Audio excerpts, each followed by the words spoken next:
राधे राधे। जय श्री कृष्णा। माघ मासी कृष्ण पक्षे अमावस्या तिथो में आप सभी का माघ मास का महात्म्य कथा अध्याय 15 में स्वागत है। आप सभी का हार्दिक अभिनंदन है।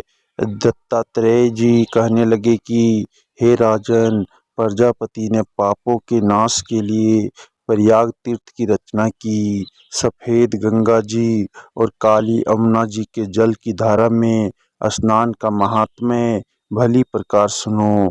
जो इस संगम में माघ मास में स्नान करता है वह गर्भ योनि में नहीं आता। भगवान विष्णु की दुर्गम माया माघ में प्रयाग तीर्थ पर सब नष्ट कर देती है। माघ मास में प्रयाग में स्नान करने से मनुष्य अच्छे भोगों को भोग कर ब्रह्म को प्राप्त होता है। माघ मास तथा मकर के सूर्य में जो प्रयाग में स्नान करता है उसके पुण्यों की गिनती चित्रगुप्त भी नहीं कर सकता। 100 वर्ष तक निराहार रहकर जो पुण्य प्राप्त होता है वही फल माघ मास में 3 दिन प्रयाग में स्नान करने से होता है। जो फल 100 वर्ष तक योगाभ्यास करने से मिलता है, जैसे सर्प पुरानी केंचुली को छोड़कर नया रूप ग्रहण कर लेता है, वैसे ही माघ मास में स्नान करने से मनुष्य पापों को छोड़कर स्वर्ग को प्राप्त होता है। परंतु गंगा यमुना के संगम में स्नान करने से हजारों गुना फल मिलता है। हे राजन, जिसको अमृत कहते हैं वह यह त्रिवेणी ही है।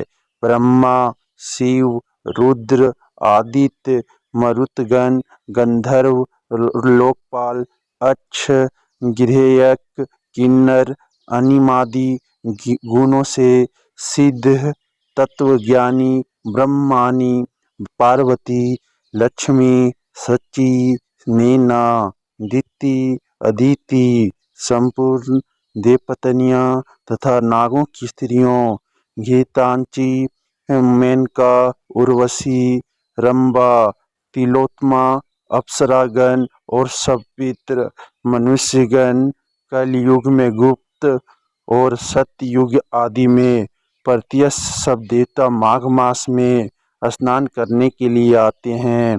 इन दिनों माघ मास में प्रयाग में स्नान करने से जो फल मिलता है वह ईश्वर ही कह सकता है।